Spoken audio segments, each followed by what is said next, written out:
मु प्रताप किशोर बारिक राज्य संपादक समाजवादी पार्टी ओडिशा प्रदेश। कौन पे आज सामाजिक सम्मेलन आज सांबादिक सम्मेलन कहीं डके से विषय मोर अध्यक्ष अलरेडी कही सारी मु केवल ये कह आज आम दुईटी प्रसंग उपर सांबादिक सम्मेलन डक प्रथम प्रसंग है जातिभित्तिक जनगणना आ द्वितीय प्रसंगटी है ओबीसी को हक ओडिशा रे मिलिबो केमिति। ए दुईटी प्रसंग उपर आम आज सांबादिक सम्मेलन थिला। मु सर्वप्रथम आपन क्लियर करिया चाहूँगी जाति जो जाति जनगणना आपन जानिथिबे जेतबेले भारत वर्ष रे इंग्रेज सरकार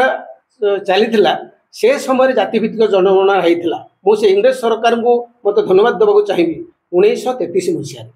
इंग्रेज सरकार आम बाबा साहेब आंबेडकर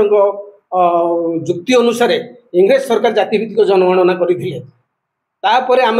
पर्यायक्रमे से आमर पछ वर्ग मान बहुत किसी कल्याणमूलक कार्य कर आमर भारत वर्ष स्वाधीनता लाभ कला 1947 मसीह से बाबा साहेब आंबेडकर एबे कौन एबे शुणु मुझे तार भित्तिभूमिटा कहूँ माने किमिति मोर पूर्व वक्ता मोर अध्यक्ष जो कहले कांग्रेस सरकार पीरियड रे एवं आमर बीजेडी सरकार पीरियड रे ओबीसी को केमिति अत्याचारित कराई तार एक सम्यक धारणा देवा चाहूँगी जे जेतबेले कांग्रेस सरकार 1947 मसीह भारत वर्ष आसिला आमर बाबा साहेब आंबेडकर प्रेरणा अनुसार 1953 मसीह आमर जातिगत जनगणना करने ओबीसी मान गोटे कमिशन गढ़ापी गोटे दाबी उपस्थापन कर जहाँ फल आमर काका कालेरकर कमिटी गठन कराई जिते काका कालेरकर कमिटी तांकर रिपोर्ट देले जो थे कि 54% ओबीसी अच्छी देखला जवाहरलाल नेहरू सरकार कांग्रेस सरकार जो से प्रधानमंत्री सी नाले फिटा तले रखीदे मंडल पर जो गोटे कमिशन बसला मंडल कमिशन से रिपोर्ट को से 40टा रेकमेंडेशन देते सरकार बीपीसी सरकार मात्र 2टी रेकमेंडेशन से एक्सेप्ट करते से समय आमर विजु पट्टनायक ओडिशा रे।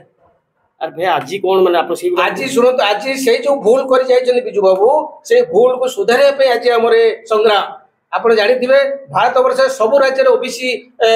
मान्यता अच्छी कि ओडिशा रे कहीं ओबीसी मान्यता न दे से एससीबीसी प्रचलन कले तार मूल उद्देश्य होची सेतोले किछि न्यस्त स्वार्थवादी नेता जे कि सेमाने होचंदी को उच्च जातिर खंडायत जातिर सेमाने तांको जाति को केमिति एथरे अंतर्भुक्त करिवे तापे से भारत सरकार सहित योजनाबद्ध भाव संग्राम कले जिते भारत सरकार तांको माने कैंसल कला तापर सेमाने ओडिशा रे जानि सुनि गोटे एससीबीसी संप्रदाय सृष्टि कले एवं ओबीसी को सेमाने प्रत्याख्यान कले। एबे आपण दाबी करछन एबे हमर दाबी होची जेहेतु वर्तमान भारत सरकार एवं ओडिशा सरकार रे ईडब्ल्यूएस लागू हो गला इकोनॉमिकली बैकवर्ड क्लास जो गोटा कि उच्च जातिर जो मैंने गरीब